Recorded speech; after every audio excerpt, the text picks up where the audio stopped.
Muy buenas noches, estamos Entre Líneas, el programa de análisis y debate de ideas sobre los acontecimientos noticiosos más relevantes de la agenda nacional e internacional.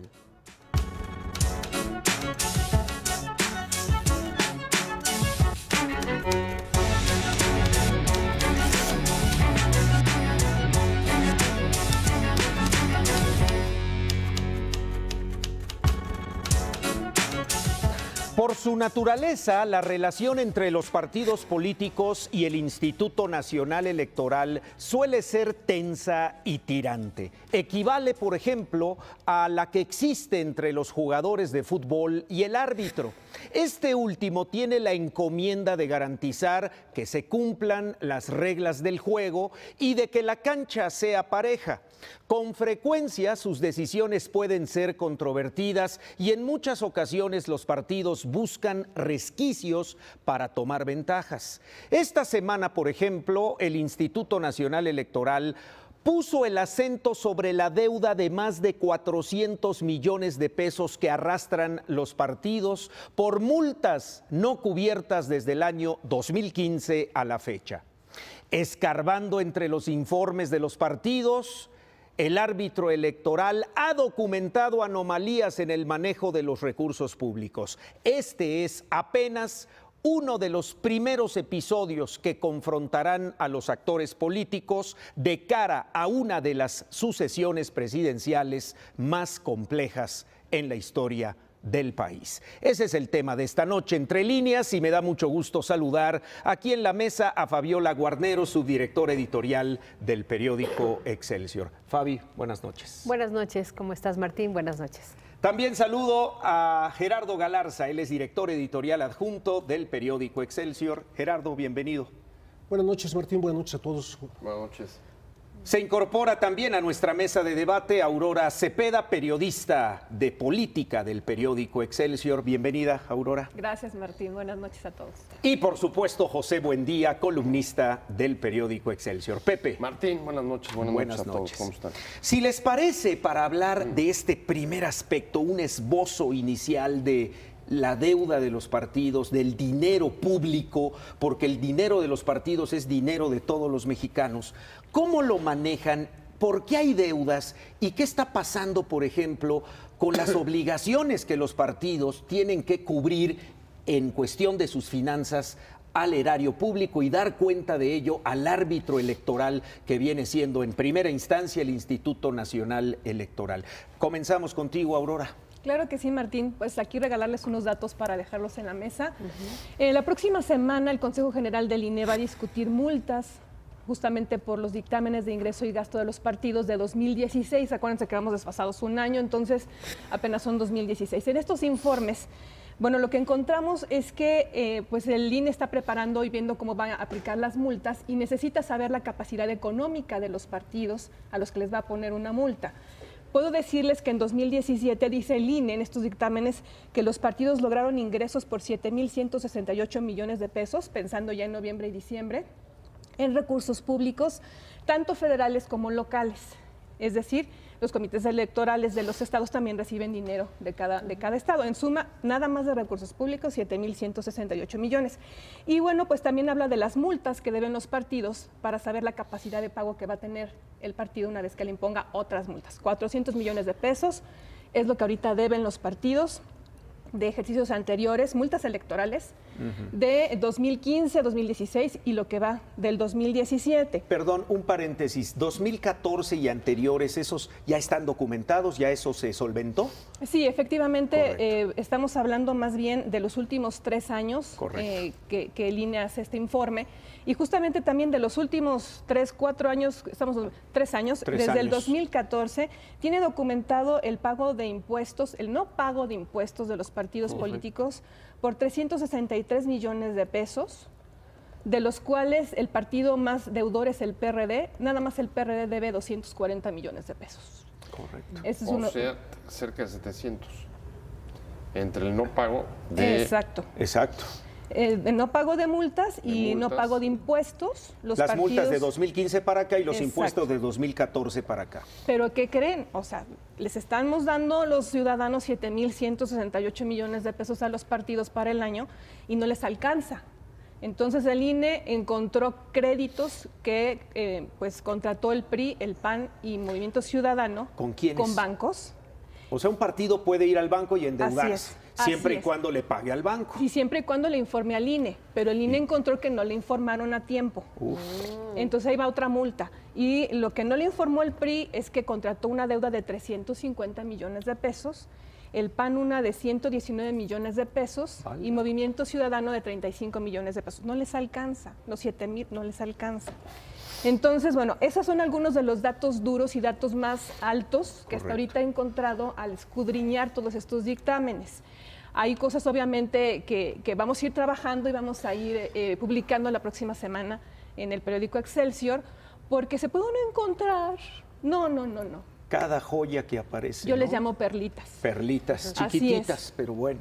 Así es. Pepe, buen día. Pareciera que todo se circunscribe al tema económico, al tema de las finanzas de los partidos políticos.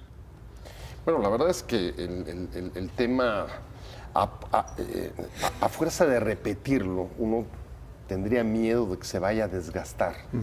Pero los datos que nos acaba de ofrecer Aurora, la verdad es que son pues muy reveladores de la conducta pública de los partidos políticos, no solamente por el impago de multas, obligaciones que tienen contraídas desde hace 3 años y no han cubierto, sino también de impuestos, lo cual pues, es otra obligación más que están dejando de lado. Y cuando al mismo tiempo uno ve la conducta que tienen, por ejemplo, con el mismo Instituto Nacional Electoral, con los mismos consejeros, uno recuerda quizá frases cercanas, recientes, como por ejemplo el reclamo del presidente Peña sobre el bullying, y yo tengo la impresión de que cuando pensaba en el bullying, se estaba refiriendo más bien a los partidos políticos, ¿no? Porque los que son o parecen unos buleadores profesionales, después de ver estos datos, yo creo que son ellos. Alguien que, por un lado, te dice, yo no pago impuestos, pero sí exijo que me respondan con las obligaciones que el árbitro debe tener conmigo. Y tampoco me alcanza el dinero y entonces pido créditos, pero señalo al de enfrente por estar sobreendeudando la hacienda pública, por ejemplo. Son actitudes, me parece, cinismo. Que absolutamente... Incongruencias, ¿no? Pero más allá del cinismo, Gerardo, porque no solamente... No, bueno, más allá del cinismo, ¿qué puede Mira, no solamente mienten con desvergüenza, para decirlo claro, que esa es, digamos, una acepción del cinismo. No, además acosan a sus propias autoridades, en este caso al INE. Cualquier problema que tienen, autoridades y otros ciudadanos. La culpa es de enfrente, la culpa es tuya. Es algo de lo que hemos estado viendo en las últimas semanas. Y ahí vienen las campañas, Pepe, el año próximo. Vienen las campañas. Y además, se van a dar con todo, Aurora. Y además es un mensaje de los partidos políticos de decir, puedo hacer lo que se me venga en gana y ustedes no pueden hacer nada. Es un mensaje de impotencia para la ciudadanía y es ahí donde tenemos que empezar a empoderarnos. Fabiola. Pero retomo tu pregunta original ya con los datos que nos da Aurora. ¿Qué hay detrás o de qué nos habla esto? Pues de una corrupción enquistada.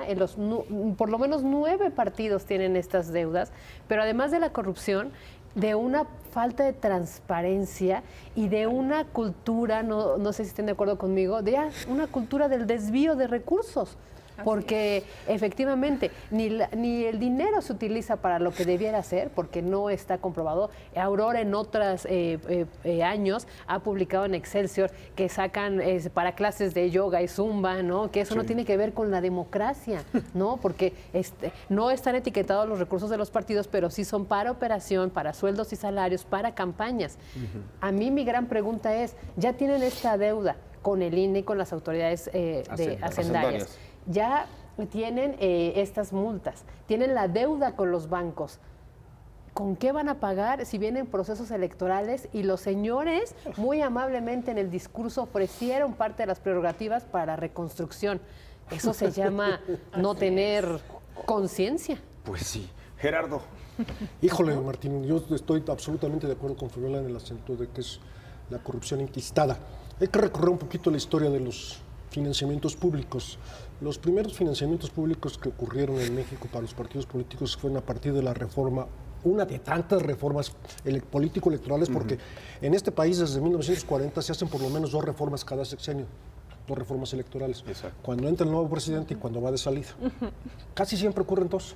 Y entonces en 1962, cuando se instalaron los diputados de partido, que es el equivalente anterior, o no el equivalente, son el precedente de los plurinominales, se otorgó a los partidos, en ese momento eran 3, entre comillas, de oposición, realmente era 1, el PAN, el PPS y el PARM, se otorgaron prerrogativas en los costes de los correos y de los telégrafos para difusión. Tenían estas franquicias postales. Que todavía se les Que da. todavía no existen. Estas fueron las primeras y luego los tiempos en radio y luego en televisión para difusión. ¿Por qué? Pues hay que decirlo abiertamente.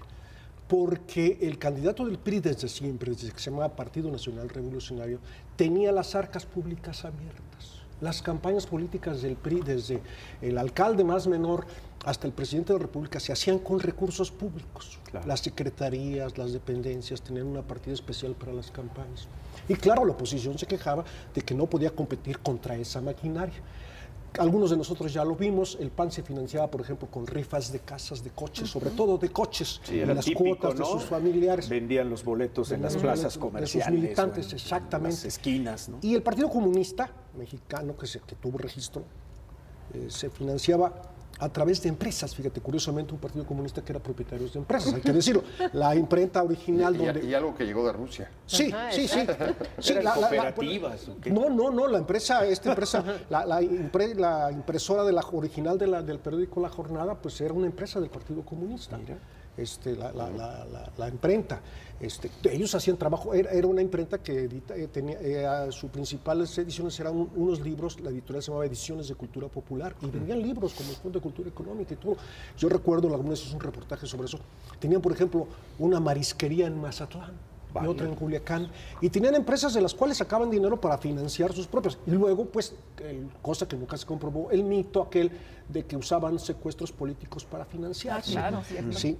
Esto era la manera, digamos, de financiarse. Y hay una manera oculta también, y eso sí está documentado.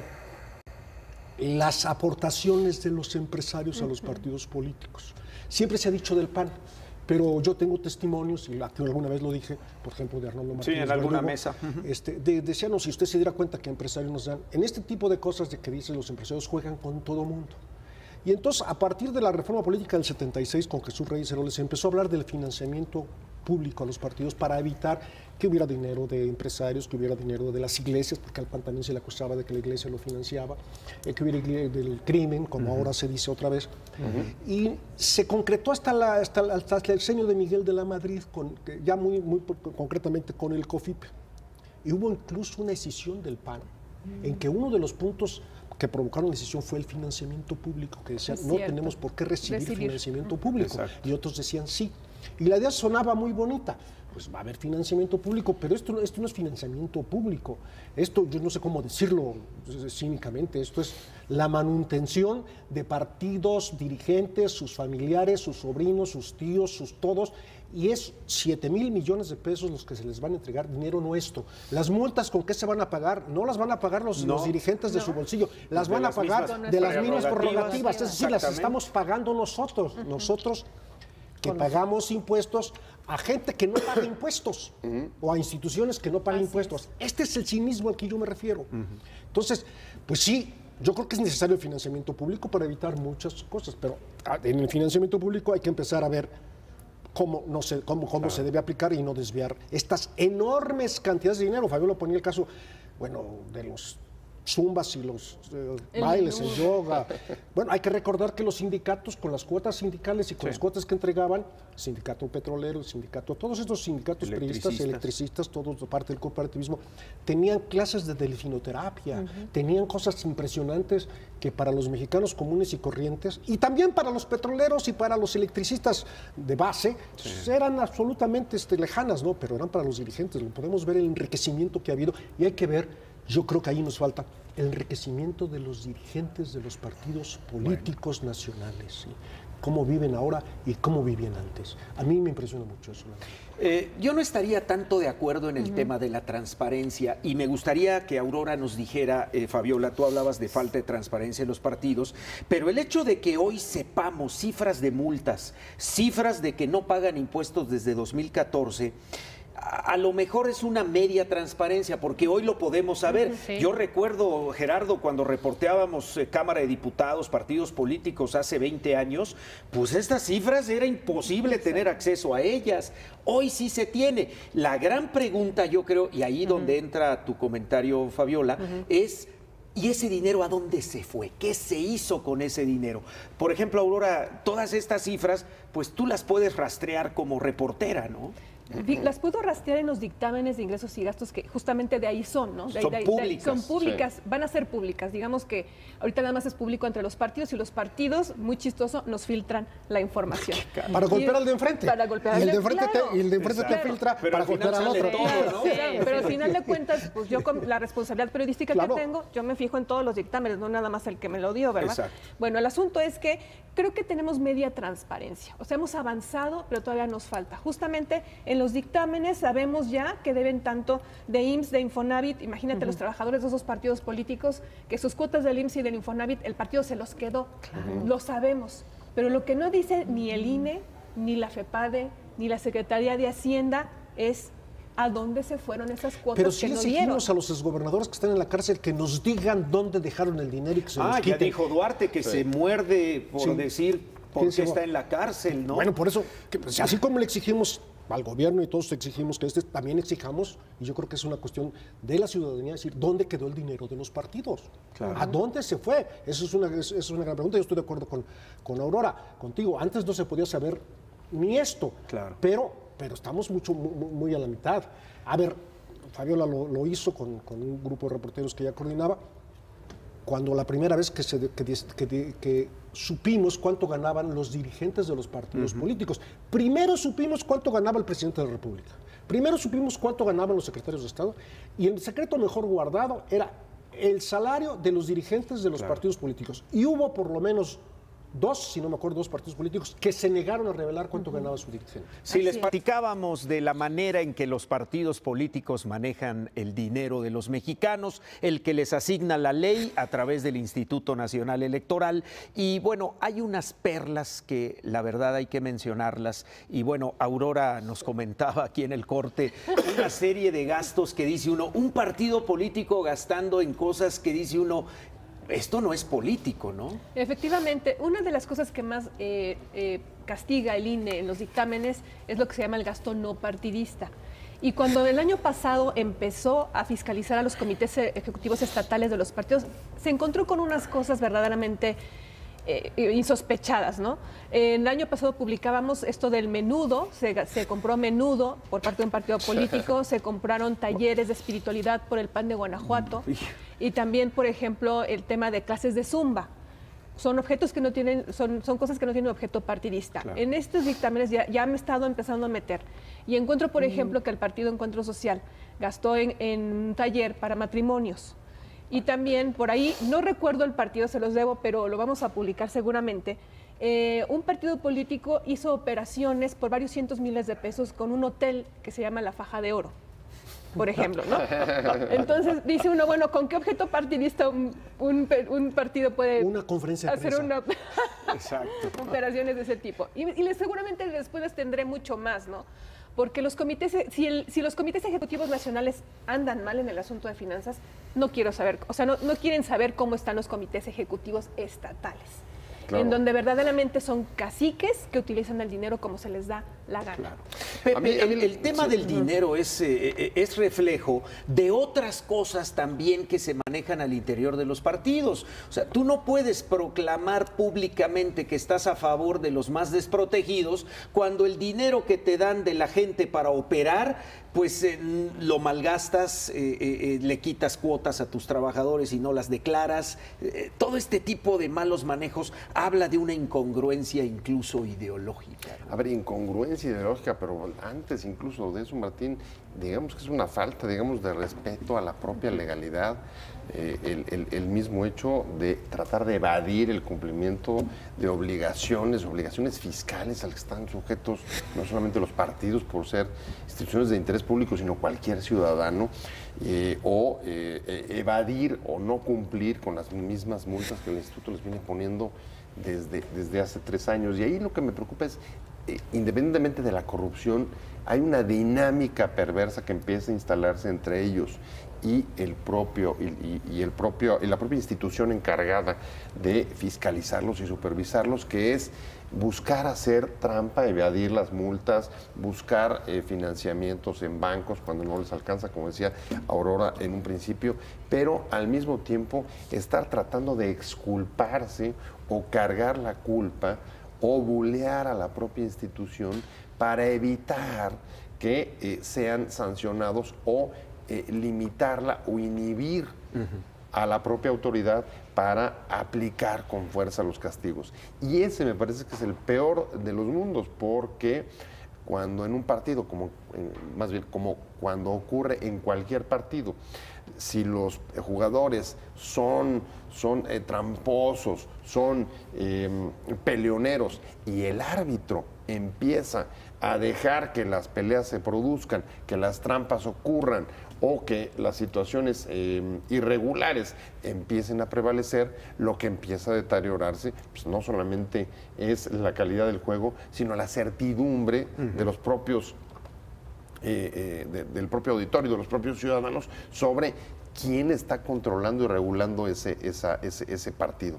Eso me parece que es muy preocupante y se agrava cuando ves que de repente, y ahí ya no solamente estoy hablando del Instituto Electoral, sino de otras autoridades, como por ejemplo las hacendarias o la PGR, se aplica, o cuando hay consecuencias, pareciera provenir de justicias discrecionales. Así como los 9 partidos, como decía Aurora, traen una deuda entre multas y evasión fiscal o créditos fiscales no pagados cercana a los 700,000 millones de pesos, pues tienes partidos como el PT en el que la justicia sí se aplica con celeridad, y ahí está la demanda que hay contra sus dirigentes y la esposa de Anaya por el tema de los CECITS. Entonces eso todavía nos hace más complejo el asunto.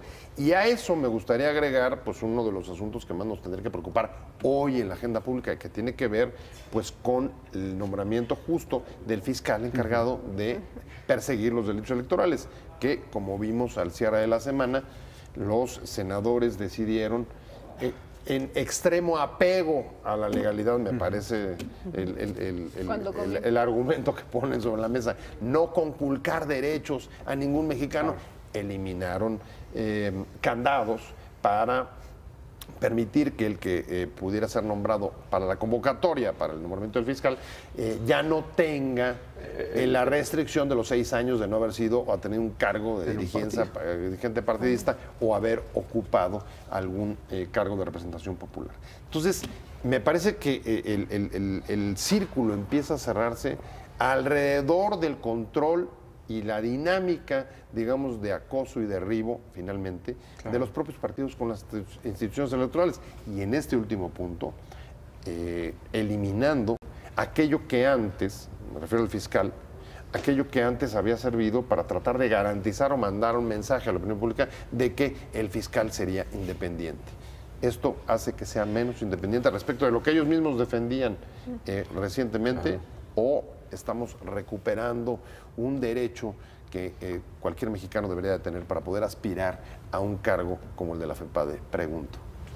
Sí, la estructura, Fabiola, aquí y a la luz de lo que dice Pepe Buendía, pareciera que incluso la integración de los consejeros que forman el Instituto Nacional Electoral, es decir, pareciera que el árbitro electoral fue puesto también bajo todo este esquema de control partidista de quienes en ese momento estaban aprobando o rechazando a los candidatos a ocupar un lugar en el INE, y pareciera hoy que el INE responde precisamente a los intereses de los partidos y no de los ciudadanos, que pedimos un uso mucho más honesto de todos los recursos que son nuestros. Sí, fíjate que la ciudadanización del INE de repente se perdió, se perdió en el camino, porque volvieron a integrarse este cuerpo con las cuotas de los partidos. Exacto. O sea, cada partido aparentemente, ¿no? Ahí llegan muchos candidatos, se hacen las entrevistas, van al Congreso, al Senado, pero al final quien pone los votos son los partidos. Y hemos estado, Aurora lo sabe muy, muy bien, casi un año sin 3 consejeros electorales, porque no se ponían de acuerdo en el Congreso de la Unión para poderlos votar.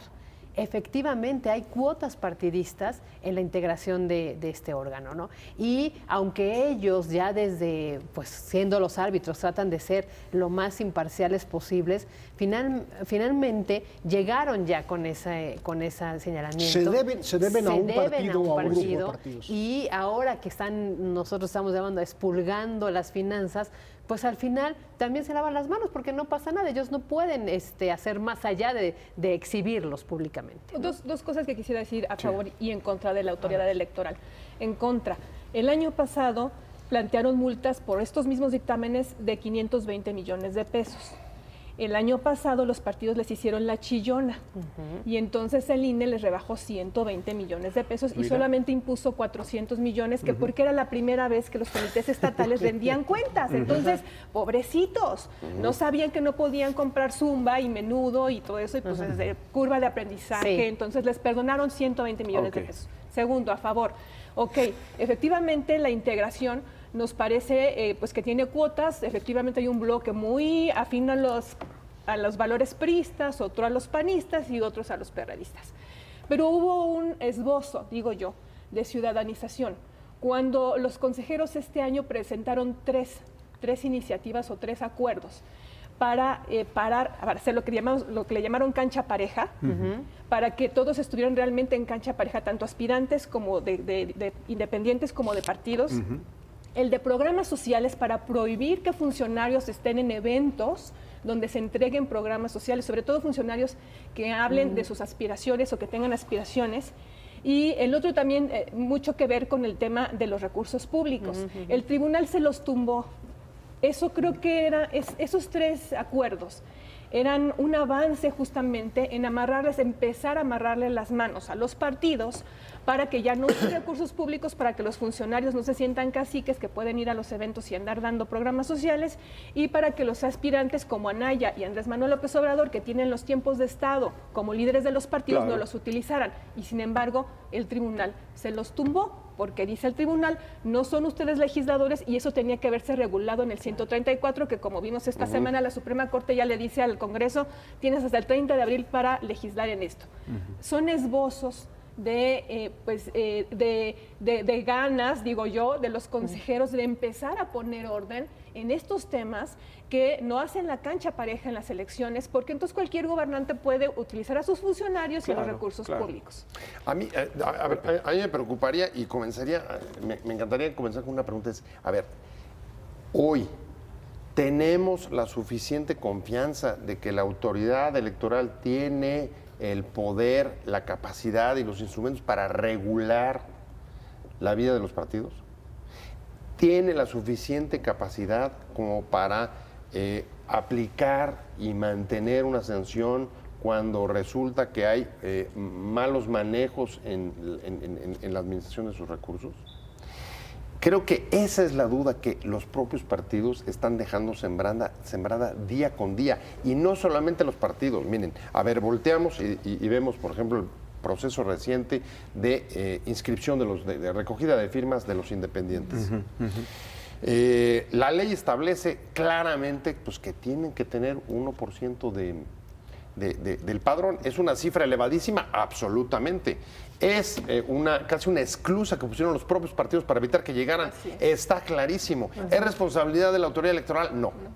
Y sin embargo, el proceso se ha centrado sobre todo en que quizá, como algunos parecen sugerir, las dificultades para llegar por los problemas técnicos de las aplicaciones digitales para subir las firmas. Sí, pero hay otro problema, Pepe, de lo que estamos hablando.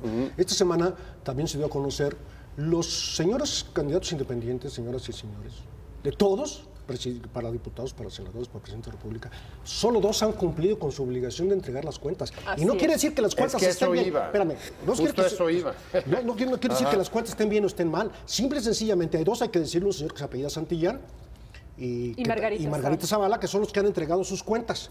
Creo que ya era hora de decirle a los otros candidatos, señores, entrega las tuyas. Si no entrega las tuyas, a partir de este momento, todas las firmas que obtengas no son válidas.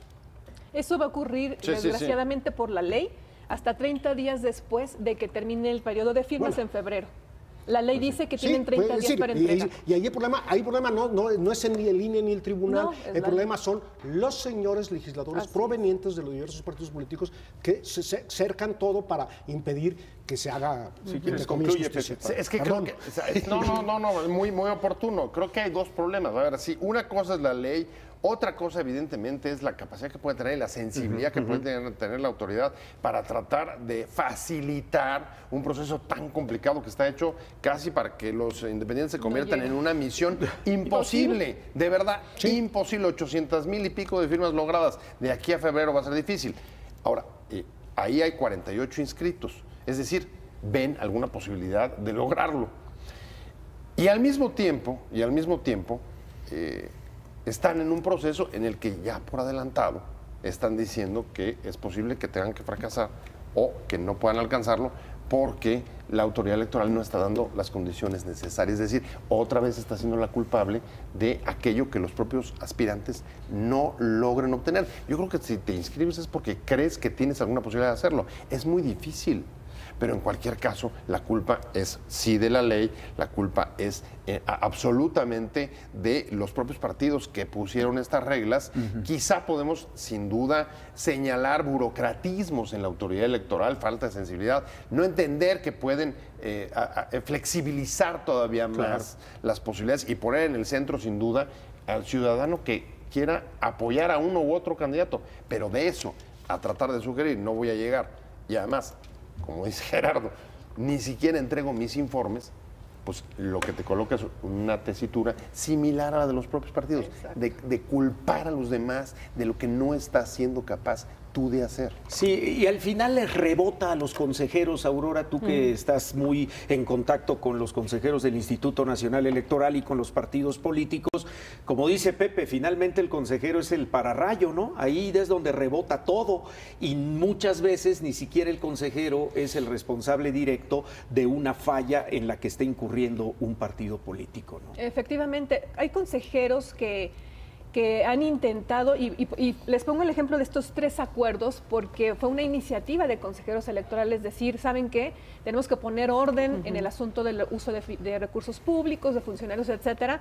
Tuvieron esta iniciativa, hicieron todo un reglamento, son 3 acuerdos con ciertos lineamientos, y a final de cuentas les rebotaron en el instituto, en el Tribunal Electoral, ¿no? Por ejemplo. Pero, por ejemplo, en el tema de la aplicación, ayer justamente el viernes publicamos en el periódico Excelsior una nota de Benito Nasif a un mes de que iniciaron esta toma de firmas, efectivamente. Y el consejero Benito Nasif me decía, hemos tratado de flexibilizar el tema de las firmas lo más que se pueda. ¿Por qué está el Bronco? Porque el Bronco tiene una mujer con 60 teléfonos celulares, porque nosotros estamos flexibilizando el asunto para que todos tengan la oportunidad de que con una sola clave de una persona que ya se registró, se puedan dar le pueda pasar al primo, al vecino, al tío, a lo quien sea, y puedan tener más capacidad de captura de esas firmas, porque saben que 866,593 firmas no se logran de la noche a la mañana en un país con tan baja participación ciudadana, con tanta desconfianza de la ciudadanía. Y bueno, de alguna manera yo creo que tendrán que poner también mucha atención en lo que está haciendo el Bronco, porque de donde una mujer tiene 60 celulares, irregulares trabajando para el Bronco. Podría estar ahí recibiendo dinero, y si el dinero es del Bronco, está bien y lo tiene que informar, pero si el dinero es del gobierno de Nuevo León, ahí es en donde ya nos estamos metiendo en problemas, o se está metiendo en problemas el señor. Pues sí. ¿Eso quién tiene que fiscalizarlo? El INE. El INE. Ese es el tema. Ese es el tema. Las relaciones siempre han sido ríspidas, Gerardo, y vamos, pareciera que, como decíamos hace un rato, todo se circunscribe a lo económico. Sin embargo, también pues hay otros temas interesantes en la relación entre partidos y el Instituto Nacional Electoral. No, por supuesto, la introducción del programa decía un árbitro que tiene que controlar a los jugadores, y quienes también hemos reporteado deportes, pues siempre vemos que los mejores árbitros de fútbol, los mejores referees de box, Son los que no se notan. y los mejores umpires en el béisbol son los que no se notan, que te dejan ver el juego y dices tú, qué No bonito intervienen, juego, no interrumpen, no son ¿no? protagonistas. Exacto. El problema cuando empieza a ser protagonista un árbitro es por protagonismo personal o bien porque el juego está muy ríspido. ¿Por qué? Hay que referirnos al asunto, perdón por mi insistencia, es el control. Hay allí una primavera del entonces IFE ciudadano, que luego lo voy a decir también, ocurrió al revés con los consejeros. Ahora son de partido realmente. Los consejeros ciudadanos, la mayor parte terminaron en partidos, pese a que nunca habían militado. Ahorita los analizamos. Pero el control, ¿de dónde viene? O sea, sí vienen las reformas políticas, sí vienen acá, de la Comisión Federal Electoral, en donde el PRI y el gobierno tenían de reserva el voto del notario público, por aquello de las dudas que en un determinado momento alguien se volviera loco de los que tenían controlados. Era el secretario de Gobernación, el representante de la Cámara de Diputados, el representante de la Cámara de Senadores, que eran absolutamente priistas, y un representante por cada partido político, claro. Que entonces eran 4, PRI, PAN, PPS y PARN. Entonces, para equilibrar, estaban más o menos equilibrados, siempre ganaban la parte PRI-gobierno, pero vamos a decir que una de esas partes se volviera loco y votara con la oposición, pues tenían el voto del notario público, claro, que estaba sentado junto al secretario de Gobernación. Luego vine el IFE ciudadano, ¿no? José Wondolberg, que caray, de gratísima memoria, yo no sé por qué no está en algún lugar haciéndolo bien. Santiago Krill, de los que recuerdo así rápido, Miguel Ángel Granados Chapa, José Agustín Ortiz Pinchetti, Alonso Lujambio, en paz descanse, Juan Molinero, que dice en paz descanse. Todos ellos los cito porque todos que no habían sido militantes de ningún partido, terminaron en algún partido, o por lo menos como candidatos, si fue al revés. Ahora, con esas integraciones de control, el nuevo INE, el nuevo IFE y el nuevo INE está repitiendo el mismo esquema. Sí, ya hay más números, ya no está el secretario de Gobernación, ya no está tratado, pero hay consejeros. Bueno, pues pero los consejeros de los partidos y los consejeros independientes que pertenezcan para equilibrar, y entonces el PRD dice, no, yo ya apoyé a Aurora, o tú ya apoyaste a Aurora, ahora apóyame a Martín, vamos a estar iguales, y los consejeros empiezan a ver, y entonces empieza todo otra vez el desbarato. Y en este tema de la relación de los partidos políticos con el árbitro electoral, en primera instancia representado por los consejeros del Instituto Nacional Electoral, destaca el actual esquema, tanto en el tema del financiamiento, la rendición de cuentas, pero sobre todo en la forma en que la autoridad electoral debe obligar a los partidos a cumplir la ley y no brincársela, como hasta ahorita, o por lo menos en los últimos años, hemos visto que ha ocurrido. Decíamos, Gerardo, lo importante que es que el árbitro electoral sea ajeno a los partidos, pero cuando vives un sistema de partidos donde los partidos pareciera que son los dueños de la actividad política... No, son los dueños. Bueno, pues entonces el árbitro, ¿cómo le pides imparcialidad?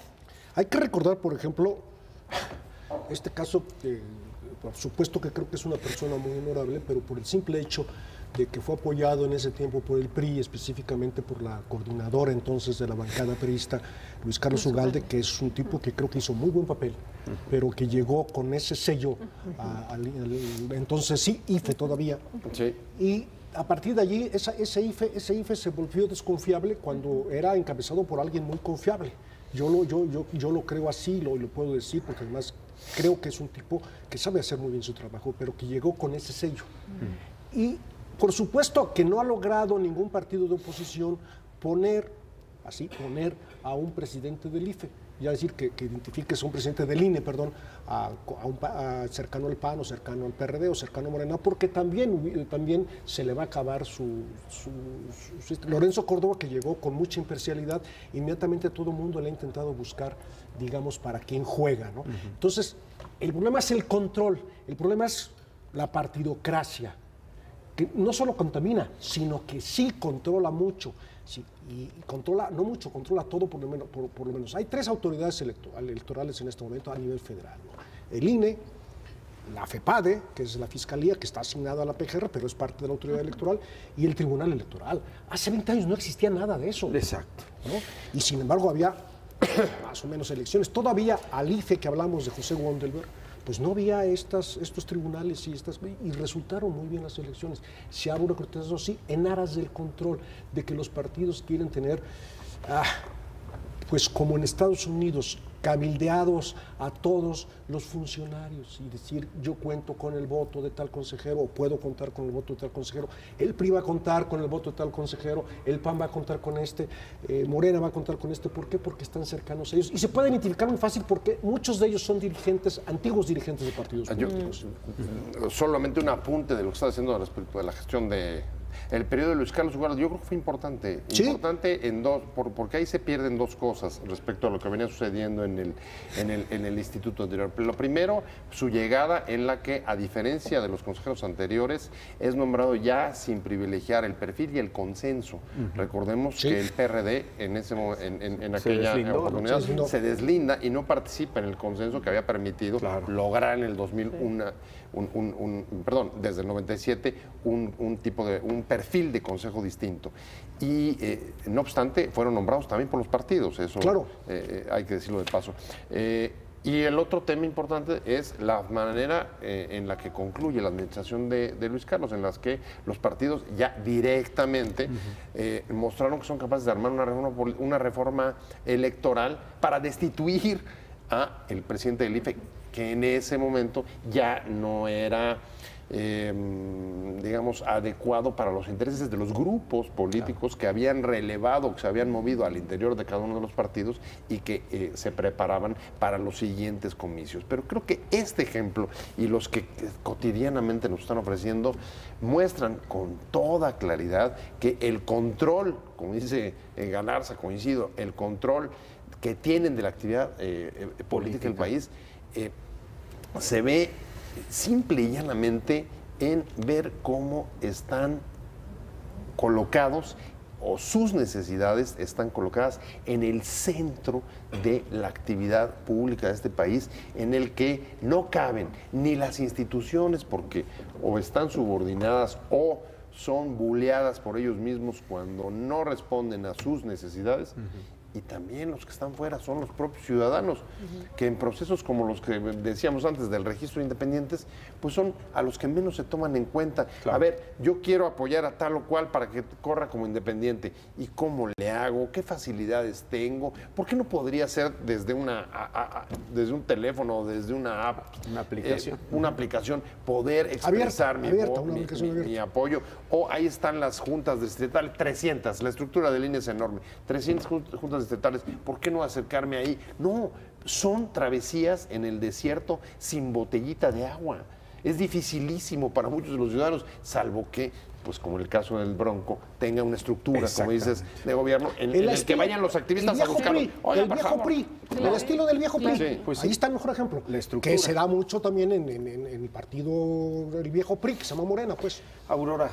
Sí, preguntaba sobre cómo transformar esto de tener autoridades que son nombradas por los mismos partidos políticos y tienen que fungir como árbitros. Creo que tenemos un ejemplo de un avance en donde cuando las 3 autoridades electorales, FEPADE, Tribunal y el INE en este caso, se alinean con una causa, la logran y obligan a los partidos a cambiar. ¿A qué me refiero? Al tema de género.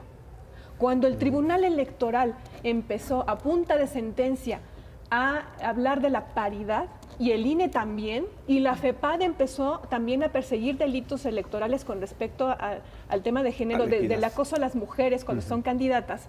Cuando las tres autoridades se alinearon, ¿qué pasó en la reforma de 2014? A los partidos no les quedó más que poner el 50-50, que no lo traíamos.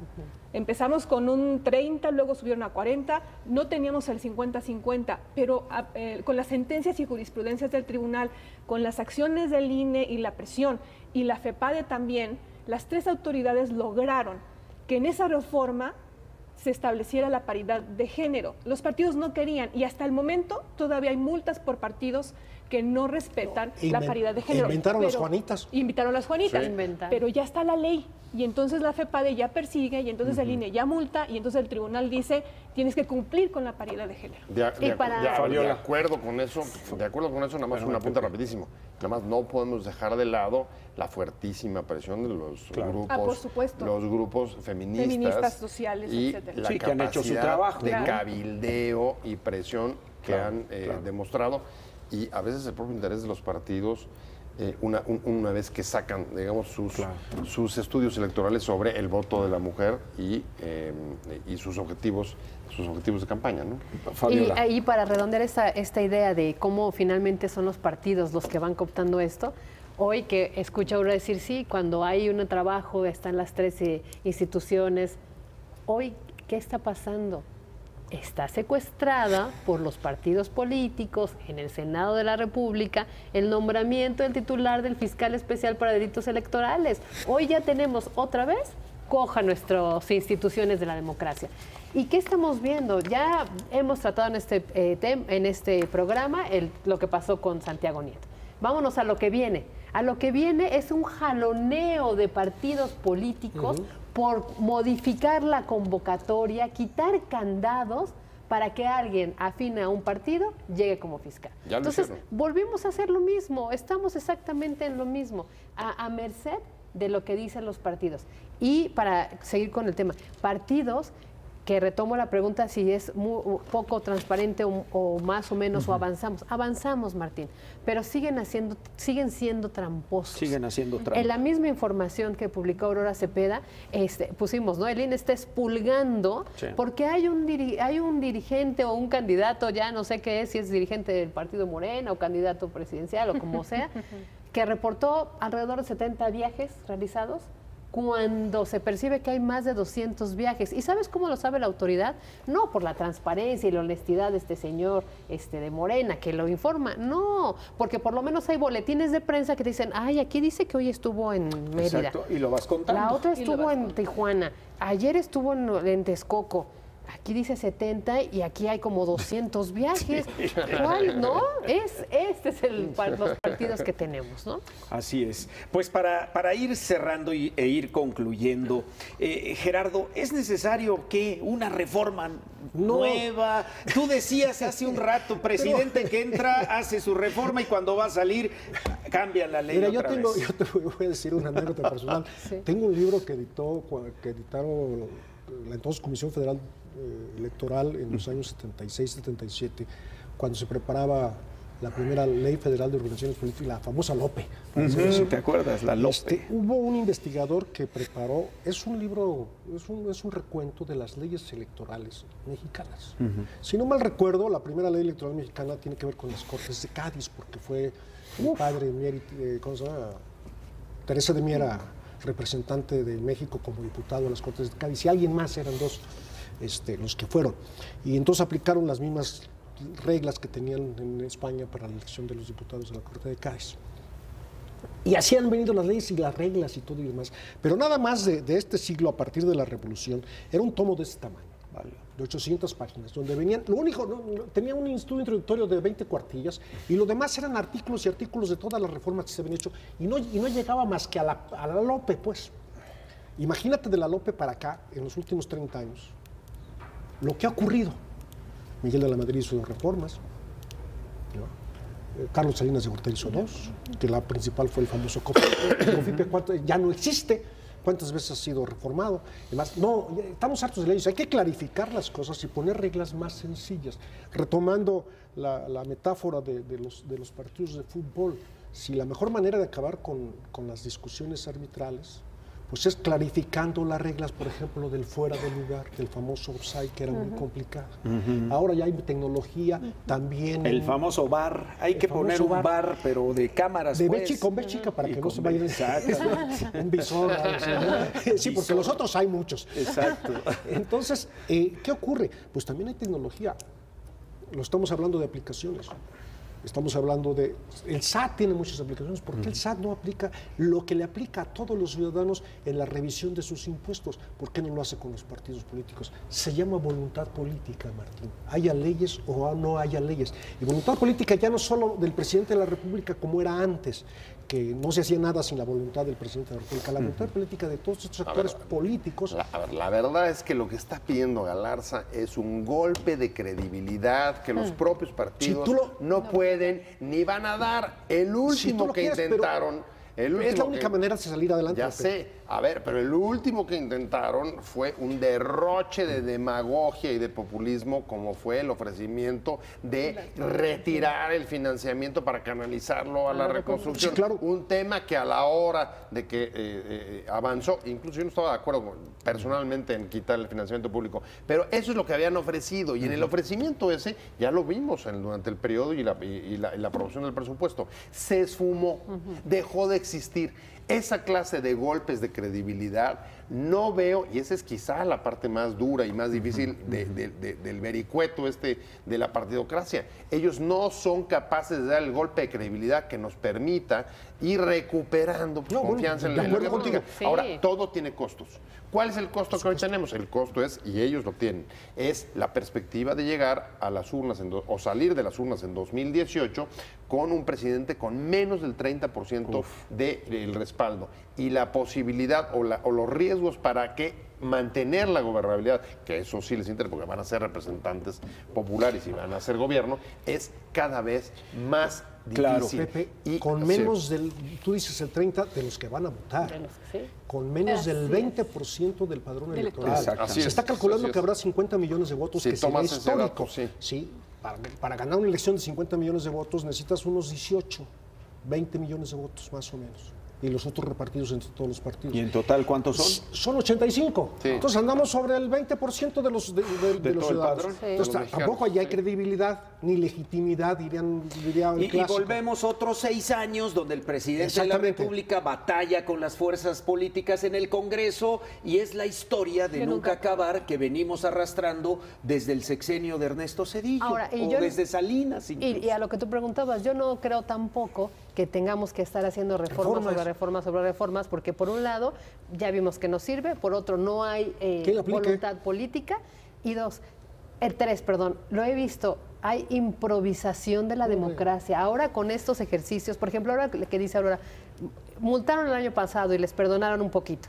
Eso es improvisar, ¿no? Sobre la marcha. En esta ocasión, rápidamente, con los candidatos independientes, ¿cómo están improvisando? Ay, no, es la aplicación. Bueno, pero en 283 municipios sí, efectivamente, no hay redes, no hay nada. Bueno, con papel, bueno, ya está bien. Ay, no, vamos a darles una semana más porque la curva de aprendizaje de la aplicación de la app, segunda improvisación. Tercera, bueno, el señor Bronco compartió su password para que 60 celulares lo puedan hacer. Bueno, yo creo que sí se va a poder que yo, Fabiola Guarneros, que soy la promotora del voto de Gerardo Galarza, lo suba en redes para que quien quiera tome mi password. Eso se llama improvisación de la democracia. ¿De verdad este es un país serio? Para terminar, Aurora, tú que estás con el pulso del INE, con el termómetro de los partidos, ¿cómo ves el 2018 con este árbitro y con estas instituciones políticas? Yo creo que se va a poner color de hormiga. Se va a poner color de hormiga. Aquí el asunto, yo creo que ya sabemos cómo, creo que hicimos un diagnóstico muy bien de cómo está el INE, cómo está el tribunal, que la FEPAD, quién va a llegar, etcétera. Creo que aquí lo importante es cómo estamos nosotros, cómo están los ciudadanos. Y los que vamos a poder cambiar algo somos nosotros. Y a final de cuentas, el 1 de julio, a lo mejor acá se agarran hasta con la cubeta, ¿no? Y en el INE hay multas y bajar spots y etcétera, y el tribunal también. Pero aquí el asunto es qué vamos a hacer nosotros el 1 de julio. Y el 1 de julio es o votamos con el hígado y votamos con el pesimismo y votamos con todas estas emociones que nos causa el saber que no tenemos todo el control realmente, sino los partidos, o empezamos a pensar todos en conjunto qué hacemos para transformar esto ya. Así es. Pues gracias, muchas gracias a nuestros panelistas. Gracias, muchas gracias. Y a usted Gracias, que gracias. cada domingo está con nosotros Entre Líneas. Nos vemos la próxima semana. Que tenga una excelente noche.